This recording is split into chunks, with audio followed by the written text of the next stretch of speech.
3号有。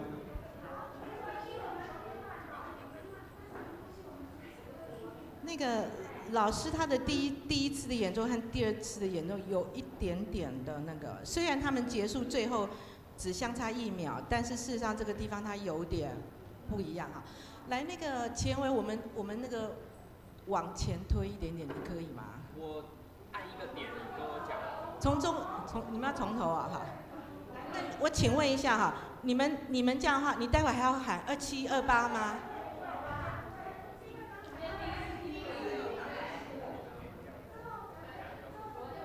好，那再一次哈，再一次来。其实没有3拍，它是1、2，它那个第3拍的时候要1、2放。我试过非常多次，它绝对不是3拍。好，来，从头。这个没有歌词的吧？就是我没有要放 PPT 歌词。没有什么？歌词，它会有歌词页要按吗？没有。你们有歌词吗？没有吧？只有音乐，好好，那从头。好。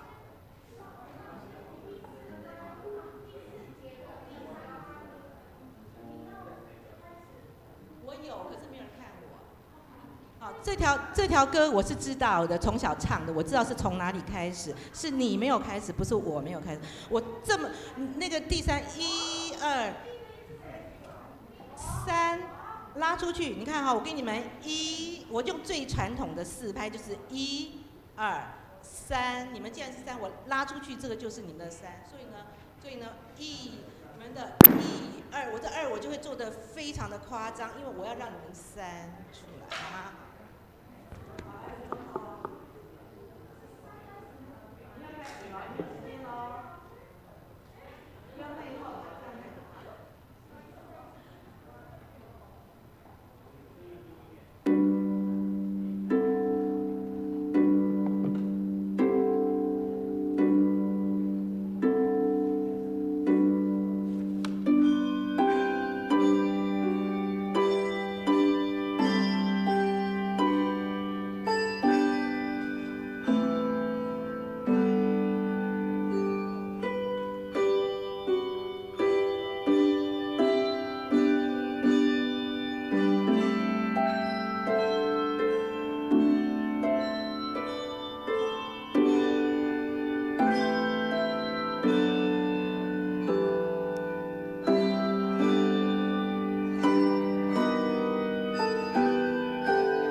弟兄姐妹，我们再过3分钟就要开始我们今天的崇拜，让我们在崇拜前预备好我们自己来朝见上帝，也为我们今天所有的设备设施祷告，为我们所有服侍的同工祷告，让我们今天所有的侍奉每一个环节都成为美好的祭物献在上帝的面前，也把我们自己献上，当作活祭，成为圣洁，成为上帝所喜悦的。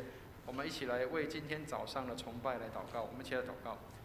慈悲怜悯的天父，我们感谢你，为着我们今天早上复活节的主日，我们在这里向你献上感恩，使我们的身体、精神还有体力、灵力都能够重新复活过来，使我们里面有新的生命、新的盼望、新的这样的荣耀在我们的身上。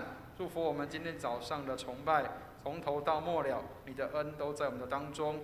所有的器械设备都为主所使用，所有的工具、所有的人力都是主你所有的，带领我们所有的一切都能够荣耀归给主。保守我们今天早上所有的崇拜，所有的每一个环节都成为馨香的祭献在主的面前。愿主你悦纳，赞美你垂听我们的祷告，愿荣耀归给主。奉耶稣基督的圣名，好，那请同工就位。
主果然复活。我们一起同心祷告。天父，感谢你差遣你的独生爱子为我们死，并从死里复活，使普世的信徒能够一同的欢喜快乐。主耶稣，你胜过死亡的权柄，求你使我们与你的得胜有份。你受死是为了我们的过犯，你复活是为了使我们得称为义。求你赐生命的活水浇灌我们的心田，求你赐复活的能力，使我们能够向罪死。如今活着不再是自己，乃是你在我们里面活着。奉耶稣基督得胜之名祷告。弟兄姐妹，我们以新灵粮诗选第136首赞美耶稣来敬拜我们的主。新灵粮诗选第136首赞美耶稣，会众请起立。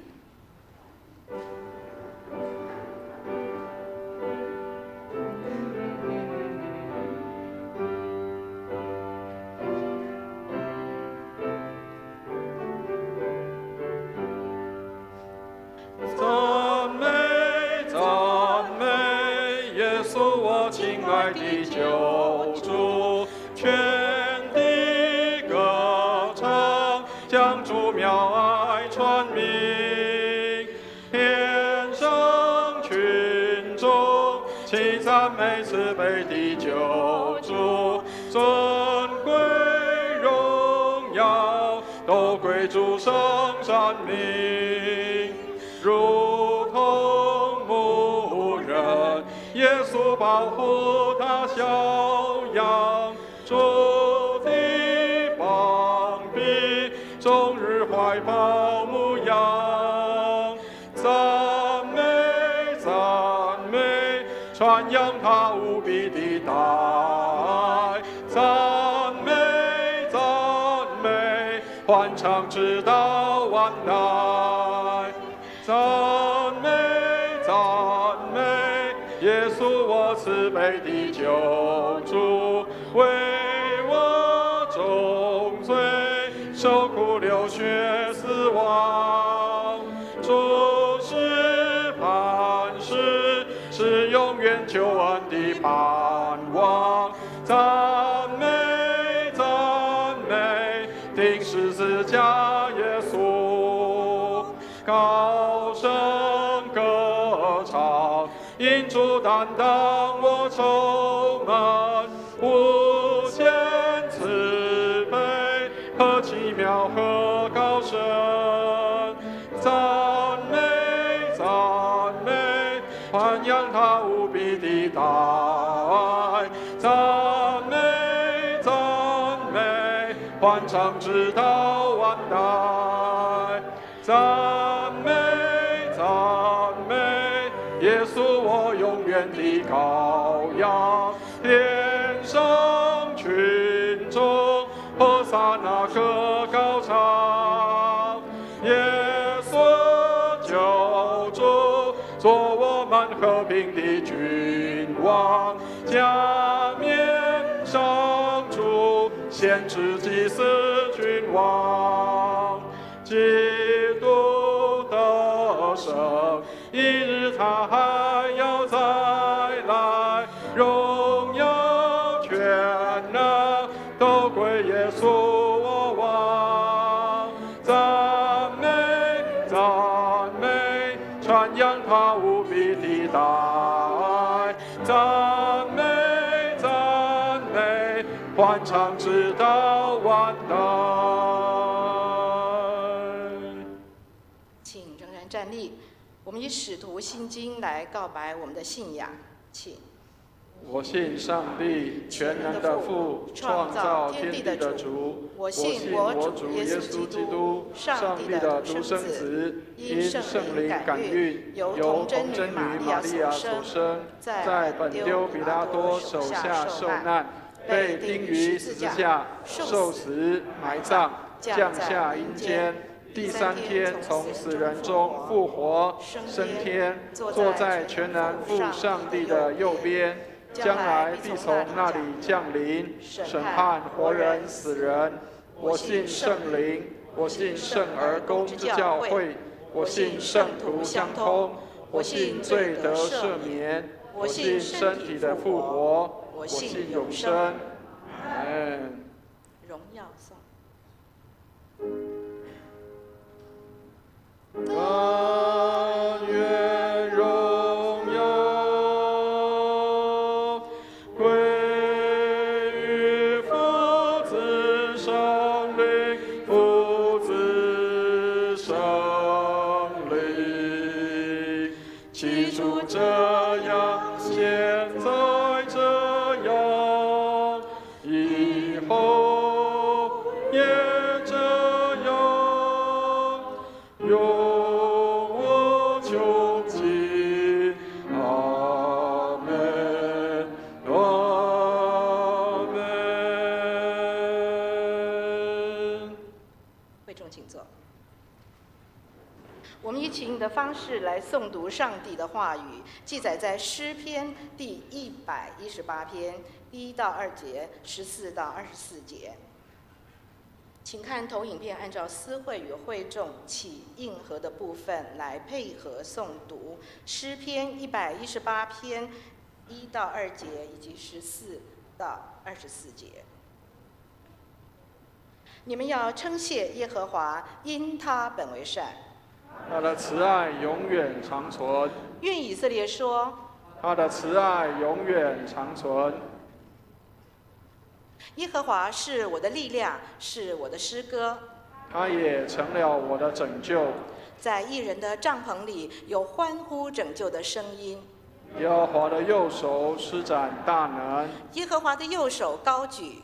耶和华的右手施展大能，我必不致死，仍要存活，并要传扬耶和华的作为。耶和华虽严严地惩治我，却未曾将我交于死亡。给我敞开义门。我要进去称谢耶和华。这是耶和华的门，义人要进去。我要称谢你，因为你已经应允我。又成了我的拯救，匠人所弃的石头，已成了房角的头块石头。这是耶和华所做的，在我们眼中看为稀奇。这是耶和华所定的日子，我们在其中要高兴欢喜。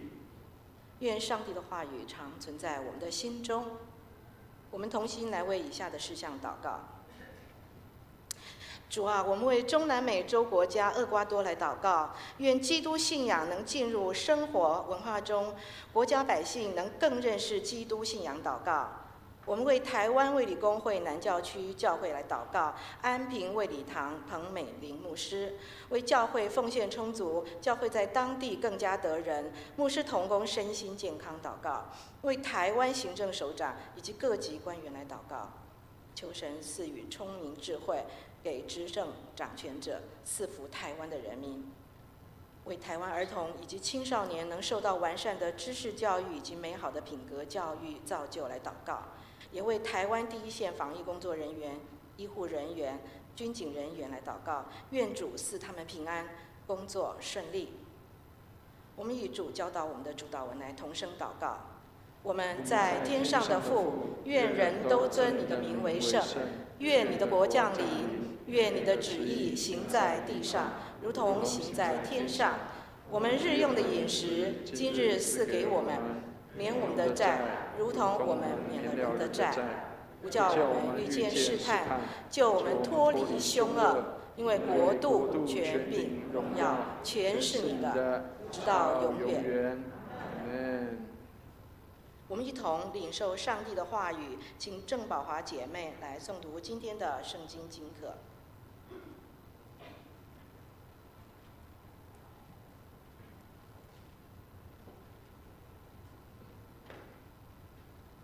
今天的第一处经课在《使徒行传》第10章34到43节，教会圣经本新约141页。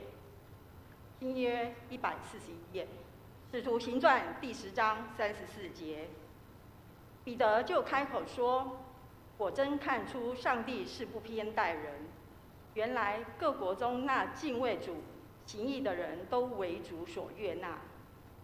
上帝借着耶稣基督，他是万有的主，传和平的福音，将这道赐给以色列人。这话在约翰宣传洗礼以后，从加利利起，传遍了犹太。上帝怎样以圣灵和能力膏拿撒勒人耶稣，这都是你们知道的。他周流四方，行善事，医好凡被魔鬼压制的人，因为上帝与他同在。他在犹太人之地，并耶路撒冷所行的一切事，有我们作证。他们竟把他挂在木头上杀了。第3日，上帝叫他复活，显现出来，不是显现给众人看，乃是显现给上帝预先所拣选为他做见证的人看，就是我们这些在他从死里复活以后和他同吃同喝的人。他吩咐我们传道给众人，证明他是上帝所立定的，要做审判活人死人的主。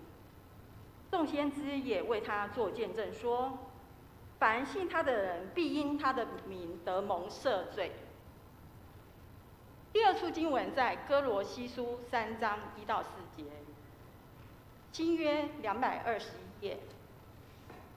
哥罗西书3章第1节，所以你们若真与基督一同复活，就当求在上面的事，那里有基督坐在上帝的右边。你们要思念上面的事，不要思念地上的事，因为你们已经死了，你们的生命与基督一同藏在上帝里面。基督是我们的生命，他显现的时候，你们也要与他一同显现在荣耀里。像是今天的经课。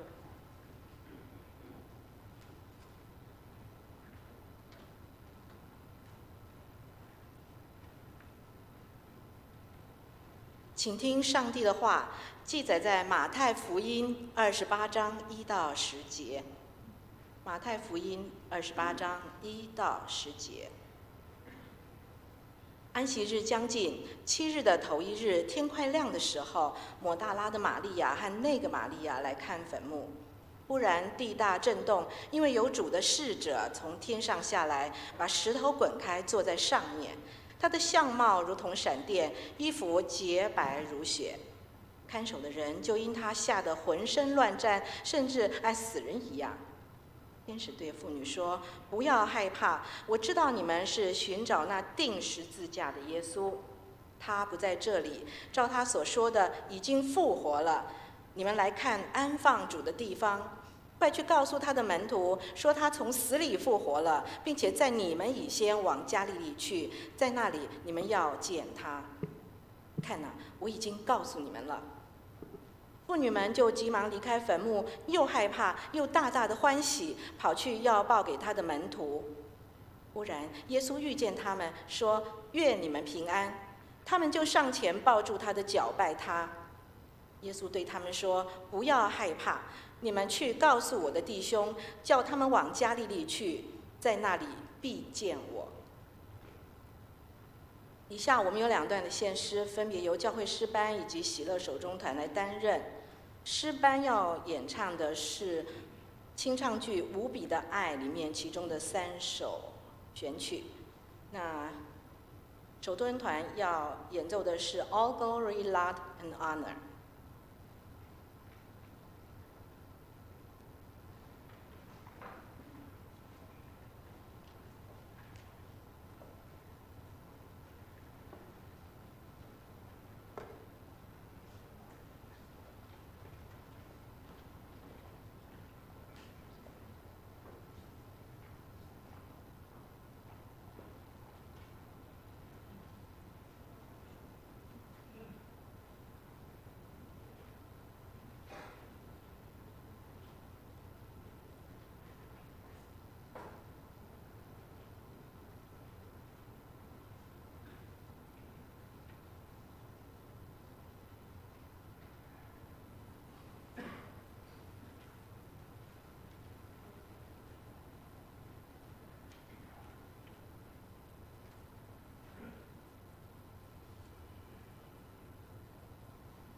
以下由本堂的蔡伟文牧师来证道，他证道的题目是“遇见活的耶稣”。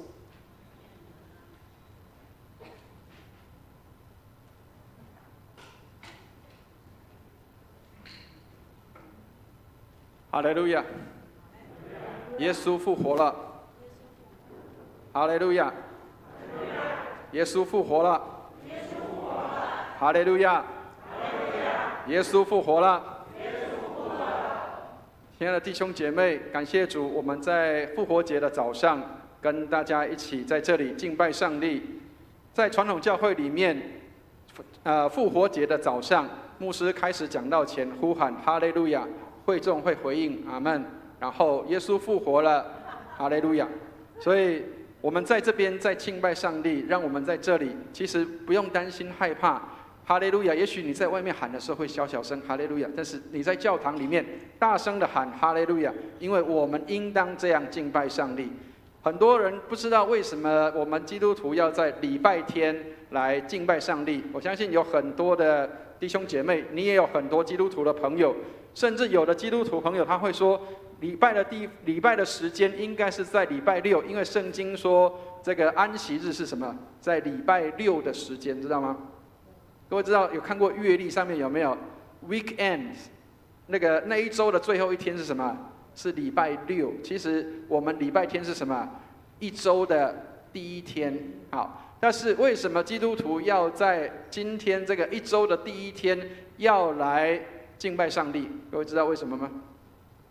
敬拜的时间应该是在安息日，因为犹太人说有那个安息日才是敬拜上帝的时候。那么为什么基督徒要在礼拜天敬拜上帝？各位知道为什么吗？就为了今天复活节，耶稣复活了，所以基督徒庆祝的是耶稣基督的复活。当然礼拜六也是敬拜上帝的时间，事实上每一天都是敬拜上帝的时间，所以不是哪一天比哪一天强。各位知道保罗也曾经讲过，不是这日比那日强，也有人说日日都一样，但是事实上是我们每一天都应该是敬拜上帝的时刻。当然我相信有很多的弟兄姐妹，也许你的安息日不一定是在礼拜六或礼拜天，也许你的安息日是在礼拜三，也许你的安息日是在礼拜一，或是你的安息日是在哪一天。无论是哪一天，都期待我们在安息日的时候，在你的主日的时候，都要来敬拜上帝。愿上帝祝福我们。我们刚刚听到很多的弟兄姐妹，他们在这里献唱，包括我们也有听到手中的这样的敲响。无论你是用乐器，有人说我可能声音不行，我用乐器；但也有人说，我的声音很好，但是我不会乐器。无论我们用什么，只要是敬拜上帝跟荣耀上帝的音乐，都是最美好的。把一切的荣耀都归在上帝的面前，愿上帝来祝福我们。所以有很多人在过复活节的时候，并不晓得，其实复活节跟基督徒是大有意义的，对基督徒是大有意义的。我们现在很多人喜欢过圣诞节，不太喜欢过复活节，因为好像觉得复活节离受难日很近，受难日才前2天而已啊！前2天的这个礼拜五的时候，我们有这个受难日的晚上的祷告会，所以好像刚受难完，然后突然间要过复活节，好像还不太适应。很多人喜欢过圣诞节，因为圣诞节好像从11月感恩节开始以后，哇，大家一直在预备圣诞节。但是事实上，各位弟兄姐妹，早期教会不过圣诞节，早期教会过复活节，因为复活的基督比我们认识的那位降生的基督，我们认识他的那样的一个程度要更加的谨慎跟重要。因为耶稣降生的目的就是为了这个时候，耶稣降生就是为了让我们能够领受到上帝的恩典跟救赎，在受难之后一个新的开始。所以亲爱的弟兄姐妹，上帝帮助我们。当然我们的教会的执事们，他们非常用心哈。虽然现在蛋很贵，但是我们已经预备好了复活蛋，在这个主日后，我们大家可以领到一颗复活节的茶叶蛋彩蛋哈。那个味道怎么样？这个大家接受哈。但是这是我们的一个用心。各位知道现在一颗蛋已经很贵了，所以我们的执事们非常用心的在准备这个复活节的彩蛋。那期待我们在吃蛋的时候，我们也纪念这些为我们制作这些复活蛋的这些弟兄姐妹。那当然，很多人不晓得说为什么复活节一定要见蛋，很多人不晓得说，为什么一定要有蛋，或者是像如果各位有读过一些资料，也许在美洲或者是在欧洲的地方，过复活节的时候，还有个东西出现，各位知道什么东西知道吗？兔子，对。好，但是我们在教会里面没有看到兔子啊，千万不要以为兔子是教会里面的东西，不是啊。其实兔子代表的意义是什么？叫做生养众多。好，所以意思就是这个有兔子的时候，它是有生命力的。这个蛋也是代表什么？是新生的意思。好，各位，什么叫做这个生养众多？我们在台语堂的时候说生团姐姐，生团姐姐是什么？就是你生养了很多。各位如果喜欢看电影的话，牧师很喜欢看电影。各位知道，有人为了翻拍那个周星驰的电影啊，现在有人翻拍周星驰电影，那个有一部功夫那部电影，它里面有一个帮人家剃头的那个人，被欺负的时候，他说杀了一个我，还有千千万万个我。这样可以了解意思吗？基督虽然死在十字架上复活了，但是各位知道，耶稣基督没有死。耶稣基督在哪里？耶稣基督在这里，就在我们当中，也在我们的心里。所以上帝帮助我们，那个复活的大能，那个新的那个蛋或者是那个兔子，都代表的是那个新生的力量，让我们有新生的力量在我们的里面，因为你里面有生命。亲爱的弟兄姐妹，上帝帮助我们，让我们能够看到有复活大能的生命在我们的里面。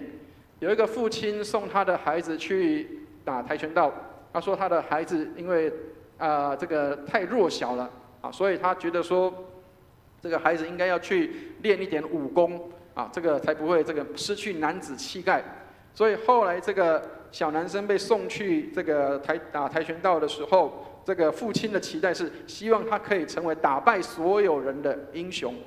结果后来，当他的父亲去探班的时候，这个教练就让他去看他的儿子跟一个比他高大的对手在那里比赛。结果每一次他的儿子都是被打倒的那一个，但是他打倒的时候又再站起来。然后这个父亲心里很难过，他说：“我希望我的儿子是一个可以打败比他高大的英雄，为什么他现在是常常被人家打到按倒在地上的这样的一个人？”但是这个教练告诉他说：“爸爸，你有没有看到你的儿子倒了之后又再站起来？亲爱的弟兄姐妹，倒了之后又再站起来，这是复活的大能。亲爱的弟兄姐妹，你不要被环境打倒，你也不要被你的周边的事情打倒，因为这些不能够让你死亡。真正的死不是外在的死亡，是心里面的死。刚刚我们提到蛋，对不对？各位知道，蛋从外面打破跟从里面打破是不一样的哦。听得懂我要讲什么意思吗？蛋从外面打破跟从里面打破是不一样的东西。蛋从外面打破叫做食物，蛋从里面打破那叫什么？生命。亲爱的弟兄姐妹，蛋从外面打破，你有吃？我们像最近蛋很贵，应该大家至少都还有经验，知道你要煎荷包蛋，最少要把蛋打开嘛，对不对？打开叫做食物，对不对？但是如果是小鸡、小鸭从蛋里面出来，那个叫什么？生命。亲爱的弟兄姐妹，你是被打破的蛋，还是从里面活出来的新生命？上帝帮助我们，让我们从这里面来学一些经验哈。好，我们一起来举起圣经来祷告，愿上帝的话成为我们的帮助和力量。让我们一起举起圣经来祷告，我们一起念，请。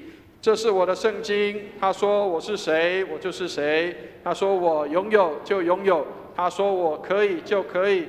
今天神的话要来教导我，我诚心悔改，我心里警醒，我灵谦卑受教，我就不再一样。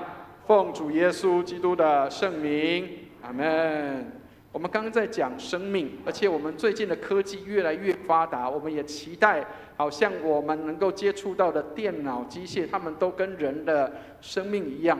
但是亲爱的弟兄姐妹，各位如果有觉察的话，现在的 AI 越来越有感受、情绪跟生命。我们希望塑造他这样，我不是说他一定就会有，我们会塑造，希望他这样。可是各位知道，现在的人越来越没有情绪、感受跟生命，甚至没有创造力。各位如果看到这个图片，我不知道你的心里面的感受是什么？看所有的人都在看手机，所有人都在看笔电，所有人都在玩这些的东西。但是我们所制造出来的 AI， 我们却希望它什么？它可以阅读，它可以画画。亲爱的弟兄姐妹，这些东西是什么？这些创意是上帝给人的灵里面的这样的重要的功能。如果今天圣灵在你的里面，你会发现我们常常会有很多的创意跟想法，因为上帝是一位有创意的上帝。了解意思吗？上帝是创造的主，所以圣经上创世纪1章说：“起初上帝创造天地。”各位亲爱的弟兄姐妹，如果你有创造力，那么你应该要知道，你是里面有生命的人。没有生命的人没有办法有创造力，有创造力表示你有生命在你的里面，能够领受这些新的东西在里面，那是人的生命。如果你只是为了要求得一个知识，不过能够成为你的生命，那么你只不过就是一部机器。所以亲爱的弟兄姐妹，你不是一个机器，你是一个有生命的人。上帝在创造世界的时候，对亚当吹了一口气，圣经上说他就成为有灵的活人。亲爱的弟兄姐妹，你是有灵的活人，所以那一口圣灵的气相当的重要，因为你是有生命力的。好，所以要给弟兄姐妹先插入一个叫做工商服务啊。我们要为礼拜4的祷告会做工商服务，期待弟兄姐妹礼拜4多来参加祷告会。为什么？因为教会的生命力在祷告会。亲爱的弟兄姐妹，教会的生命力在祷告会，期待我们弟兄姐妹，你希望看到教会有活力，那么你需要更多的祷告。所以穆迪这个牧师这样说：跪下祷告越多，生命就站得越稳。上帝帮助我们，我们希望能够你在信仰上站立得稳，那么你需要更多的祷告。所以牧师曾经跟大家分享过，有一个韩国牧师这样说，他说：祷告越多，抱怨就越少。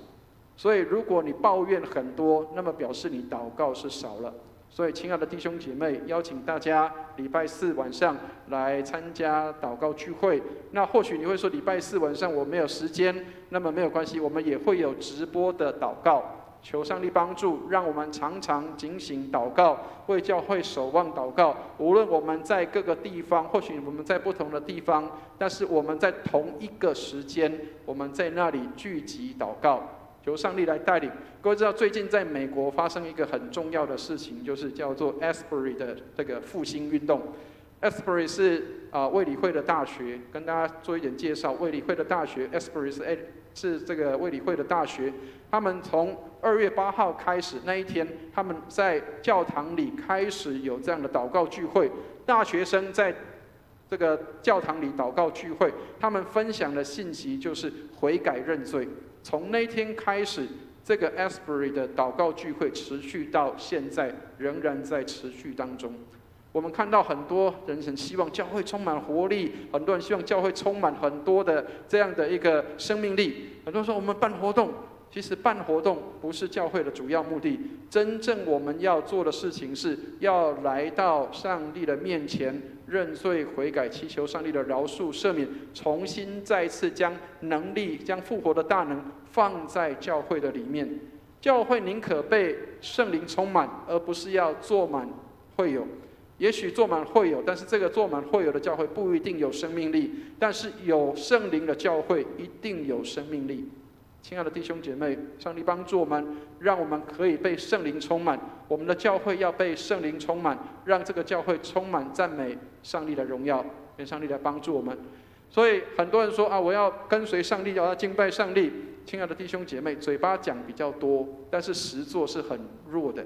很多时候，你知道台语有句话讲，叫做“公共的规大堆，然后做无一汤匙”，听得懂意思吗？讲了一堆，对不对？然后做的是什么？只有1汤匙的东西。所以，亲爱的弟兄姐妹，上帝帮助我们，让我们背起十字架，不是只有嘴巴里面说，而是心里面我们也愿意，而且行动上也愿意这样去行。跟随耶稣不是一件容易的事情，跟随耶稣也不是一个叫做快乐的事情。其实跟随耶稣相当的辛苦，但是牧师跟各位讲过，在辛苦当中，你仍然心里感到快乐，那叫喜乐。听得懂意思吗？你失去了，但是你仍然快乐，那个叫喜乐。上次跟大家分享过，如果你得到100万，那个叫什么？快乐，对不对？哇，我突然间得到100万，太好了。但是如果你捐了100万，但是你仍然可以快乐，那叫什么？喜乐。上帝帮助我们，让我们是喜乐，而不是只有快乐。也许你不一定每天拥有很多东西，但是你可以喜乐的生命在你里面。好，各位，我们刚过清明节，所以先给大家看坟墓但是不要害怕，这个不是一般的坟墓，这个是谁的坟墓？是耶稣的坟墓。好，有人说这是放耶稣的地方了但是各位知道他原本是什么样的谁的坟墓知道吗？各位如果看马太福音27章60节，这里提到有一个人，这个人叫亚利马太的财主约瑟，原本这个坟墓是要放他的自己的，这是他自己的家族的自己的一个坟墓区。但是后来他先给谁放了？先放了耶稣在里面。圣经里面说这个人叫做暗暗的做门徒，为什么？因为他不敢公开的去说他是跟随耶稣的人。你知道跟随耶稣的人以前都是要被杀头的，所以他不敢讲他是跟随耶稣的。所以他做什么事情？他说他唯一可以做的就是把他的新坟墓盖好的新坟墓让耶稣来用。所以耶稣在钉十字架之后受难之后拆下来，就放到这个坟墓里面去。各位如果有机会到以色列地去参观的话，这个地方也是可以参观的点，这个叫做这个耶稣的空的坟墓。所以空的坟墓是复活节的记号，空的坟墓让我们相信耶稣的复活是真的，空的坟墓让我们知道说耶稣不在那里，已经复活了。所以各位知道，如果你去到天主堂的时候，十字架上面还有耶稣的苦像在那个地方，对不对？但是你到基督教的教堂里面的时候，十字架没有耶稣在上面，为什么？因为他不在这里，已经复活了。他已经复活，他是活的。各位知道，有很多人喜欢去捕捉那个活的政治人物，知道吗？在电视上跟你真的抓到他是不一样的。所以很多人说，我要去抓那个活的比如说活的什么陈市长，活的什么某一个明星。遇见活的耶稣，你有没有遇见到那个活的耶稣就在我们的当中？所以请大家看一下今天经文里面第5节，我们一起来念一下第5节，一起念来。天使对妇人说：“不要害怕，我知道你们是寻找那钉十字架的耶稣。”当这些妇人他们要去坟墓的时候，他们要做一件事情，是要去坟墓里面要去膏抹耶稣。为什么？因为犹太人的习惯里面就是放到坟墓里面去，他们不会马上就去捡骨。为什么？因为还要一段时间。但是他们为了要让尸体尽量减少腐败的速度，所以他们会过几天之后，他们就会到坟墓里面去涂抹香膏，涂抹一些的膏油，或者是各位如果知道耶稣降生的时候，有一个博士送什么叫做没药，知道吗？没药是抹在那个尸体上面的，让它可以防腐，或者是不会有腐臭。但是时间久一定会腐臭，所以这些的妇人他们要赶着耶稣已经这个到坟墓里面去2天了，我们要去帮他膏抹一下，让他不要太快的腐败，因为这个耶稣是我们所亲爱的老师。他们带着这样的心情去的，可是到那里耶稣已经不见了，但是却有2个天使在那个地方告诉他们说：“我知道你们是寻找那钉十字架的耶稣。”亲爱的弟兄姐妹，这些妇人他们本来以为说耶稣死在坟墓的里面，然而现在他们却遇见有天使预告说耶稣已经复活了，而且他已经不在这里了。所以耶稣不在这里，代表一件事情，就是我们不再被定罪了。各位知道有很多人有买过东西，知道吗？各位知道有很多人买东西的时候，你付了钱，为什么商家要给你发票或收据，证明你确实有付过钱？而且这个钱是准确的，是没有问题的。好，所以各位知道，曾经有一个传道人这样说：耶稣的救赎是付上极大的代价，但是复活是上帝该给他的收据，说我有收到了。亲爱的弟兄姐妹，能够了解那个意思吗？复活是什么？证明耶稣所付出的代价是有效的。所以为什么我们现在可以在这个地方做礼拜？因为耶稣的代价是有效的，到现在仍然有效，到将来仍然有效，因为耶稣已经完全付清了。复活是上帝开给耶稣的收据，让他知道这个负担、这个付的代价是有效的。所以如今在基督里的我们就不再被定罪了。亲爱的弟兄姐妹，我们能够成为圣徒，可以成为敬拜上帝的人。很多人说我不过就是个基督徒，千万不要小看基督徒这个身份。我们这个身份是证明我们是跟着耶稣的人，是耶稣的代价所救赎回来的人。所以我们来看一下主耶稣的方法跟我们的不一样。有时候我们人所期待的，恐怕是一位这个打倒所有万恶的这些的匪徒或者是敌人的这样的一个伟大的君王，但是耶稣却成为这样的仆人的方式来服侍众人。我们常常有自己的剧本，希望这个剧本是按照我们自己来演的，但是上帝又透过耶稣的方式，让我们看到真正的剧本不是要按照我们的方式，而是要按照耶稣的方式。耶稣的成为王的这样的身份，他的宝座不是在那个软垫子上面，他的宝座是在十字架上。耶稣的冠冕不是黄金的王冠，耶稣的冠冕是荆棘的冠冕。然而世上没有任何一个君王比耶稣更加的荣耀，因为只有耶稣从死里复活，只有他战胜了仇敌。所以不是按照我们的剧本，是按照上帝的剧本。上帝有他的剧本，而我们是在他的剧本当中，我们正在演出的人。各位刚刚看到诗班还有我们的手中团在这里的表演跟献诗，各位知道，如果你只照自己的腔的话，那个叫什么？那叫走中，招精体，知道吗？这个刚好手中嘛，对不对？走中的是什么？我只有自己腔，我说是我的时间，我自己的腔的时间，但是我不按照指挥的安排，这个叫做走中，知道吗？好，所以为什么我们需要按照上帝的剧本？如果你按照自己的剧本，你只有走中的结果。这样可以了解意思吗？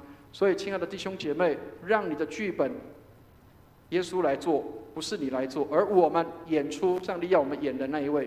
好，我们来看一下第7节，我们一起来念一下。耶稣告诉这些的门徒，还有天使告诉这些的妇女说，要告诉门徒一件事情。第7节，我们一起来念一下。第7节一起念来，快去告诉他的门徒说，他从死里复活了，并且在你们以先往加利利去，在那里你们要见他。看啊，我已经告诉你们了。亲爱的弟兄姐妹，天使告诉妇女说，要告诉他的门徒要赶快回到加利利去，因为耶稣要在那里见他。耶稣说，那个天使说啊，我话带到了，说完了。好，接下来耶稣也是一样，耶稣也是告诉他的门徒。等一下我们会看到那一段经文，耶稣也是告诉他的那个这群妇女说，要告诉我的弟兄们说，我要到加利利去见他们。亲爱的弟兄姐妹，知道为什么圣经里面特别提到耶稣跟天使都说要回到加利利，知道吗？不是留在耶路撒冷，为什么是留在加利利？而是耶稣要这个升天之后，他们才到耶路撒冷。各位知道那个用意是什么？知道吗？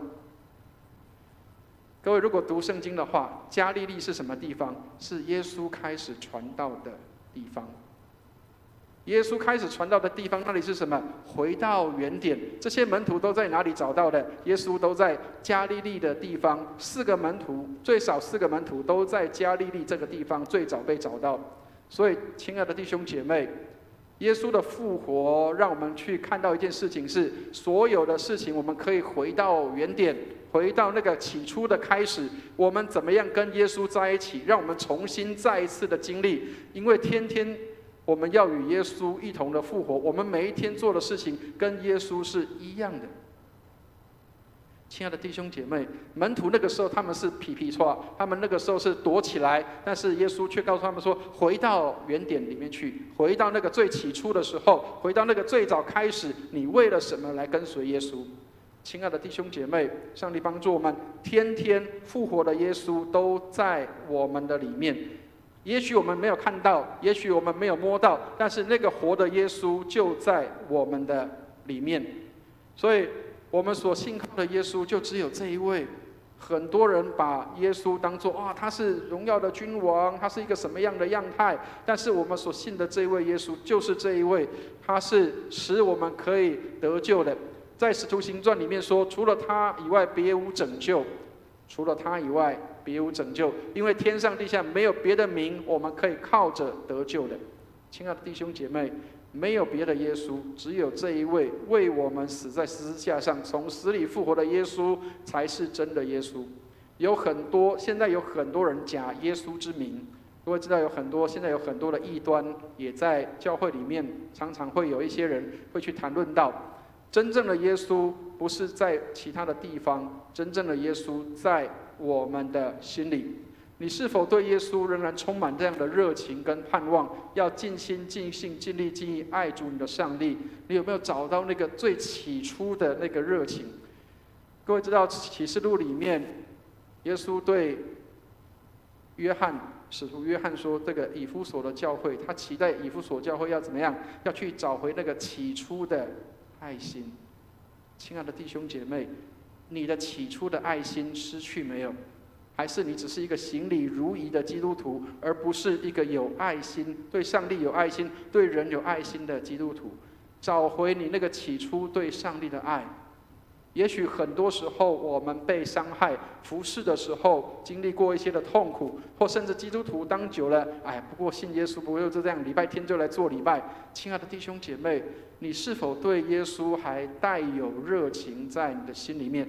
你有没有那么渴望，希望别人也能够这样认识上帝？亲爱的弟兄姐妹，如果复活的耶稣在你的心里面，那么你应当是期盼跟期待人能够这样来认识上帝的，因为他们有机会可以从地狱的门离开，可以进到天堂里面，可以进到上帝的怀抱里，可以进到上帝的家里面。亲爱的弟兄姐妹，上帝帮助我们，让我们重新带回那个对耶稣的热情。我们对耶稣的热情是否还持续的存在？今天如果牧师告诉你说，我们期待你，因为你有这样的恩赐，能够来服侍上帝的教会我不要，这个太苦了，太累了，我分不出时间来我没有办法去做这个事，我没有办法承担。亲爱的弟兄姐妹，找回对耶稣的热情。我必须要跟大家这样说，就是很多时候我们失去了热情，明明我们可以做，而我们却不愿意的。最近我在看电视的时候，有一个不好讲她的名字，但是有一个女强人我相信如果都有机会看 TVBS 的电视的时候，她经常广告，因为她是这个一个要被访问的人。他讲到职场里面，很多人在讲的都是外在这个环境的关系这个环境对我怎么样，这个环境他检讨环境，但是他说很少人会去从你的工作当中去想到，我从我的工作里面学到了什么，我从这个工作当中我获得了什么，有哪些东西是我过去所忽略而我现在有的。亲爱的弟兄姐妹，上帝帮助我们。有时候我们刚刚讲了，我们常常照自己的剧本演，而不是按照上帝的剧本演。跟大家分享一个我自己的糗事以前我在马祖牧会的时候，那时候还没有认识师母，那时候师母还不在，那时候我是一个人在教会里面牧会，然后那时候刚开始，以前的投影机各位知道都是那种胶片式的，知道吗？不是我们现在这种这个电脑接着投影机的。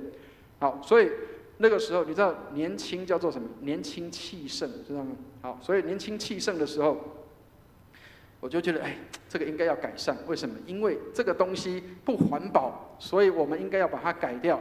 所以我就提到执事会里面去，然后告诉执事们说，我们应该要买这个投影机，这样才不会浪费太多的胶片，那个塑胶片是浪费的，是不环保的。结果后来我发现，执事会为什么没有动作呢？好，所以后来我就做了一件事情。我是说那个时候的我做了一件事情。各位知道，单身的人其实不会觉得钱是什么东西，所以你知道我用了我的1个月的薪水，去买了一部这个投影机，在台湾的时候把它带回来，带到马祖，然后开启它之后，就太高兴了，应该这是最好的安排。这是最好的安排，因为环保啊！哎呀，我们可以不用再去印这个，我们只要电脑一放就好了。太好的一个计划，放在上面的时候，结果我发现我们家的执事没有一个高兴的。我们家的执事没有一个高兴的，我就觉得很奇怪。我做的事情是对的呀，怎么会没有一个执事高兴呢？应该你们要为我拍手鼓掌。哎呀，牧师你做对了事情，怎么会没有呢？后来我的老师教了我一个事情，他说，当你要做这样的事情的时候，其实你正在打脸很多的人，因为你去做了这个事情，也许你是对的，但是你在证明你的执事们他们是错的咯。所以需要做一件事情，是让你的执事们去做对的事情。你应该要去把你要买的这一笔钱交给他们，让他们去做这个事情。亲爱的弟兄姐妹，这是20年前我发生的事情，可是我在那个时候才学到功课。亲爱的弟兄姐妹，也许到现在我还在学功课。当然，因为我也知道我没有办法满足所有人的需要，但是亲爱的弟兄姐妹，我们也是一样，我们也没有任何一个人满足所有人的需要，但是你只要满足一个需要就好了。耶稣需要什么，你满足他就够了。上帝帮助我们，我们没有办法得到所有人的赞美，但是我们求上帝能够最终来赞美我们，说我们是忠心又良善的仆人就好。没有一个人不犯错的。我刚刚讲的事情是我犯的错误，为什么？因为我们需要从工作当中去学习经验。亲爱的弟兄姐妹，被指正是好的。箴言里面常常提到，能够受责备是智慧的人，不听责备的是什么？愚昧人。上帝帮助我们，让我们不做愚昧人，做一个有智慧的人。好，所以耶稣基督从死里复活，重生了我们，叫我们有复活的盼望。所以你的每一天应当都有耶稣的活力在你的心里面。上帝帮助我们，让我们能够学习这样的功课，有圣灵在我们的里面。纵然有困难要把我们打倒，也许你真的被打倒了，但是我有复活的能力在我的里面。所以我们每个人都有新的机会。耶稣对他们说，不要怕，你们去告诉我的弟兄，叫他们往加利利去，在那里必见我。回到原点里面去。亲爱的弟兄姐妹，再一次的回到原点。我们也许有失败，但是再一次回到原点，让我们重新再开始。上帝帮助我们，让我们在复活节当中能够去看到复活的大能显在我们的里面，也显在这个教会的里面。不要再做宗教的行为，因为宗教让我们为自己所做的感到自豪，但是福音才是让我们来夸耀耶稣，以耶稣所做的为荣。不要只有夸耀说我在这里做了些什么，当然我们应当要感谢跟感恩许多人他们在这里的付出，但是我们在这里付出不是为了要得人的感谢，而是要能够在这里能够来服侍上帝。所以亲爱的弟兄姐妹，我们要为了耶稣所做的感到光荣，而不是为我所做的事情感到荣耀。我们为主为我们死，我们是否每天为主而活？所以早上在台语堂的时候，我有鼓励弟兄姐妹说，每一天为主而活，你的每一件事情都是为主而做的。如果你是学生，你今天为主而读书；如果你是一个工作的人，我今天为主而做工；如果我今天是一个服侍的人，我今天为了主而服侍。不管这个人是不是我喜欢的，不管这个人是不是我爱的，我只为了主而做。亲爱的弟兄姐妹，也许你服侍的时候别人不一定喜欢，也许你做事的时候别人不一定爱，但是我是为耶稣而做的。亲爱的弟兄姐妹，为耶稣而做，不是为自己，也不是为别人。所以罗马书里面特别提到这样的事情，如果可以的话，我们一起来念哈。罗马书14章8节，虽然字有点糊，但是我们希望可以看得到哈。我们一起念一下罗马书14章8节，一起念来。我们若活着是为主而活，若死了是为主而死，所以我们或活或死，总是主的人。亲爱的弟兄姐妹，你是主的人，你活或死都是主的人。所以但愿我们每一天都有复活的大能在我们的里面来帮助我们。好，所以耶稣复活给我们几件提醒。第一个，基督复活是为了证明救赎是真实的。刚刚提到了，复活是上帝开给耶稣的收据，表示他的救赎是有效的。所以基督的复活证明救赎是真实的。唯有基督在我们还做罪人的时候为我们死，上帝的爱就在此向我们显明了。所以耶稣来，他不是要定世人的罪，而是要叫世人因他得救。所以千万不要以为耶稣来是要定罪你。也许我们真的有罪，也许有错，但是耶稣来，他要服侍我们，让我们脱离罪的辖制，使我们不是被定罪的，而是在基督里成为新造的人。第二个，基督复活使信的人都成为上帝的儿女。所以圣经里面提到说，凡接待他的，就是信他名的人，他就赐他们权柄，做上帝的儿女。耶稣借着圣灵来住在那些相信他的人的心里面。所以你是相信耶稣的人，你就有耶稣的生命在你的里面。所以他说，你们信耶稣的基督都是上帝的儿子。很多人都希望当天公仔囝，很多民间信仰都希望当天公仔囝，因为表示那是有福气的人。亲爱的弟兄姐妹，你信耶稣的人，你就是上帝的儿女，你就是天公仔囝，你就是有福气的人。不要再去寻求世人所寻求的，而是你要告诉世人说，真正活的耶稣就在你的心里面。第三个，基督复活使我们的生命能够荣耀上帝，所以我们要住在基督里，基督就常住在我们的里面。所以有人说，基督怎么住在我里面？因为我们住在他里面，我们信靠他的人就有这样的生命。我们是重价买来的，要在我们的身子上来荣耀上帝。所以亲爱的弟兄姐妹，你的每一天应当为主而活。所以生命是一个我们能回应上帝的爱，对他说我也爱你的机会。上帝帮助我们，让我们能够有机会对主这样说，用我们的行动表达我们是爱上帝的。好，最后的结论就是，如果人问我们怎么知道他活着，因为他就活在我们的里面。所以我们活着就是基督。保罗是这样说的，他说，我活着就是基督，我死了就有益处。亲爱的弟兄姐妹，你怎么知道说你活着就是基督？因为有基督的生命在你的里面。最后跟大家分享一个小故事。我很喜欢看那个动物频道，你知道动物频道有时候有很可爱的一面，就是有没有看过那个母鸭子带小鸭子的那种影片？有没有？母鸭带小鸭的时候，你知道它过到那个大水沟的时候，母鸭一蹦下去就跳到水里面去游了，对不对？没有碰过水的小鸭子很害怕，它们跟着母鸭，结果母鸭跳下去了。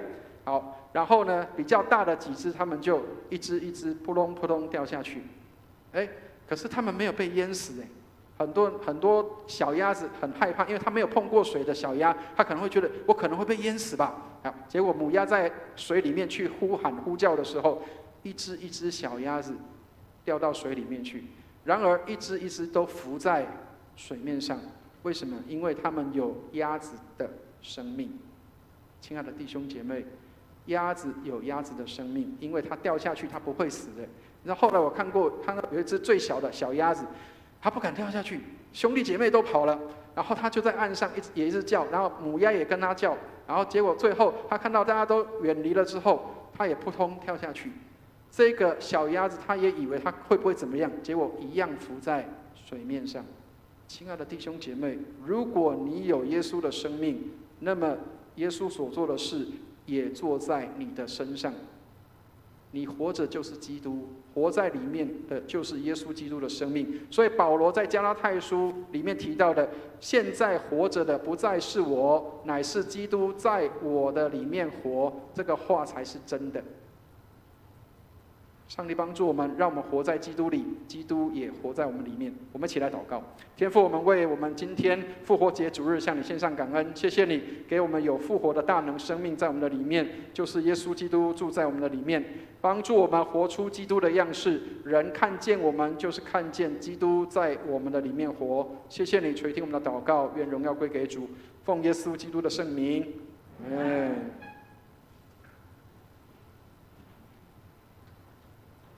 谢谢牧师为我们阐述神话语当中的启示与真理。现在我们以心灵粮诗选第189首《基督今复活》来回应上主的爱。今天成人主日学呢，刚好我要接受这首诗歌。这首诗歌呢是我们的会主之一查理·卫斯理所做的。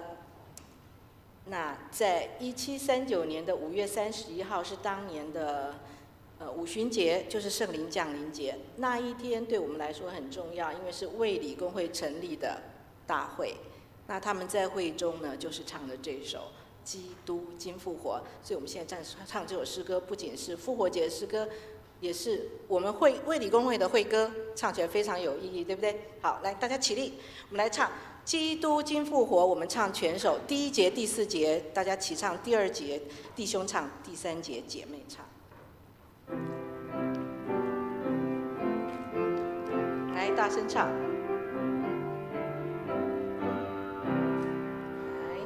基督耶稣今复活，哈利路亚！天使诗人齐述说，哈利路亚！快乐开歌声歌扬，哈利路亚！诸天大地同唱和，哈利路亚！荣耀君王风中起，哈利路亚！死啊渡口在哪里？哈利路亚！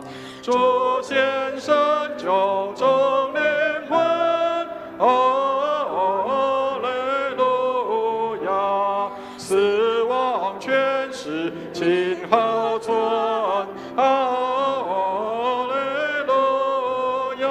姐妹，只救赎已完成，哈利路亚！战争完毕或建设，哈利路亚！一起。死亡起那风之分，哈利路亚！基督开了乐园门，哈利路亚！主带领我必随，哈利路亚！跟从元首结成队，哈利路亚！心脏人像他一样，哈利路亚！同复活，同升天上，哈利路亚！弟兄姐妹，请坐。现在我们要收纳基督徒的奉献。如果你还不是基督徒，或者是你还不了解奉献的意义的话，那么就请你保留你的金钱，让奉献袋从你面前经过就可以了。我们请司献的同工到台前来。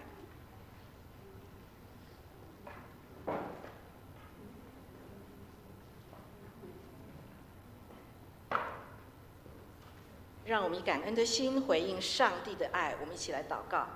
赏赐丰富的主，万物都从你而来，我们把从你而得的献给你，尽我们的心思力量，奉献金钱。愿教会用于各样的事工及宣扬福音，使之用的合宜，荣耀你的圣尊名，让众人得着益处，复兴教会。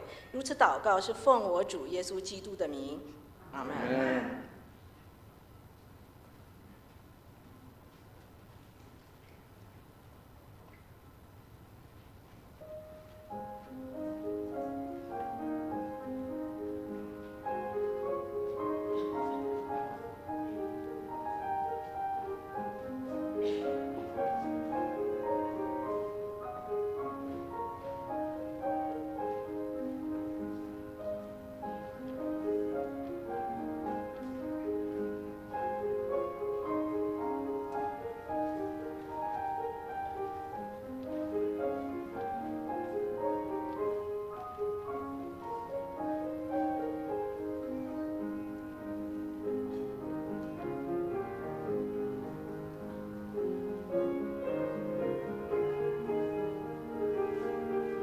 众请起立，我们来唱《向主献成歌》。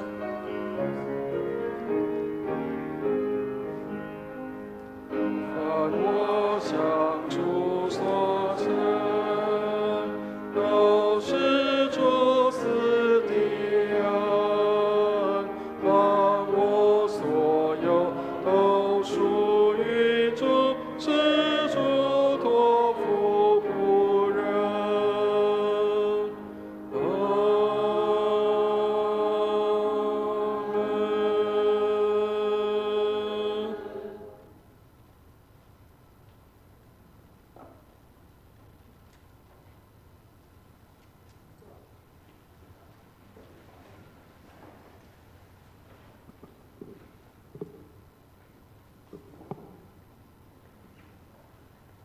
我们今天这里有个新朋友叫苏明珠，我们请你起立，让我们认识你，欢迎你，一次欢迎，永远欢迎。这个是思英姐介绍来的哦。好，那我们现在一起来唱《我们成为一家人》。我们唱2次，第2次呢，我们可以起来跟大家拱手问安。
现在报告今天的报告事项。欢迎今天实体及线上的朋友，愿上帝赐福给你。本主日呢是复活节的主日，愿上帝将他复活大能浇灌在我们心中。我们教会呢有预备了茶叶复活蛋，欢迎主日后索取，一个人只能1颗，不可以带领。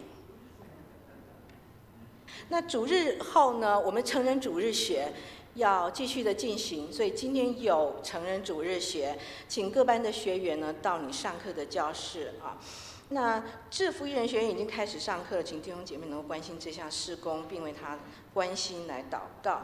我们的牧师师母将从明天开始呢，到12号要到卫理福音园参加牧职退休会、进修会。请为我们牧职往返路上的平安一切顺利来代祷。为了教会复兴守望，我们刚刚牧师已经讲过了，邀请弟兄姐妹能够实体的参加周4的查经祷告会，让我们一起来为所关心的事项和人来祷告。我们南教区将于这个星期六，他们要借本堂的场地要举行南教区的培灵会，我们邀请到的是中华福音神学院，就是华神神学院院长戴继宗牧师来分享信息。总共有2堂，第一堂是10点开始，第2堂11点。那他所要讲的是跟随耶稣的人，以及活出带出改变的生命。欢迎弟兄姐妹参加。那请要参加的人能够向办公室来报名。另外就是疫情指挥中心已经开放室内口罩令了，那教会的聚会不强迫你在室内戴口罩，但是为了聚会安全以及发挥爱人如己的精神，如果你身体不舒服，或者是你觉得有点怀疑的话呢，就仍然请你能够佩戴口罩以及洗手防护。当然，如果你生病的话，是请你最好不要来。我这样讲不客气不过这是真的那饮食方面呢，仍是以小组自行安排为原则，教会未来将不开放爱宴的供应。这一点呢，请弟兄姐妹能够知悉。还有就是教会的爱心基金专款，那是本堂对外的社会关怀。那这是专款专用的用途，用以展现基督徒对社会弱势者所需要的慷慨援助。我们邀请弟兄姐妹能够为了这个专款来奉献，期待我们的教会能够爱心专款在社会关怀上能够做更好的使用。那卫理神学院已经开始了，那大家为了这个祷告。另外就是教会周4祷告会跟主日的台语国语礼拜呢，都是以实体及线上的共同的一起进行。那如果你身体不舒服的话，就尽量能够利用线上崇拜。那弟兄姐妹，如果你要奉献的话，可以利用几个途径，就是转账，或者是呢，到教会来奉献，或者就是我们星期天的时候做奉献。如果你是转账的话，请你要务必告诉办公室你会账以后的最后5码。那主日会后的12点40要召开小组长会议，请各小组长到203教室能够预备开会。我们诗班练诗12点半，就是真人主日学后，我们在1楼副堂举行。那我们还有别的任务，请大家可以的话就参加。肢体消息以及奉献部分呢，我们就省略。那弟兄姐妹，请起立。我们唱3-1颂。普天之下，万国万民，齐声赞美父子圣灵，三位一体，同荣同尊，万有之源，万福之本。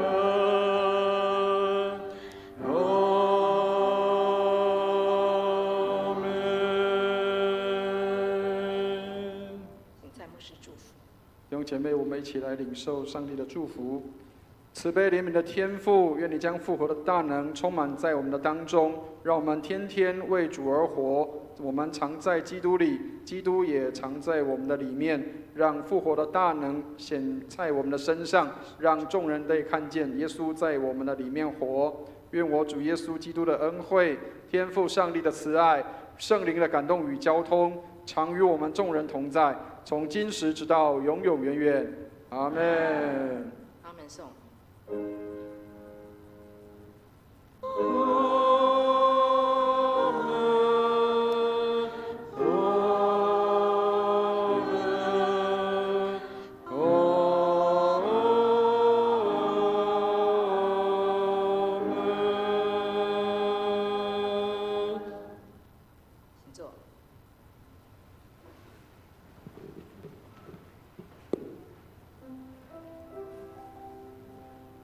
有病痛忧伤的弟兄姐妹，欢迎你能够到前面来。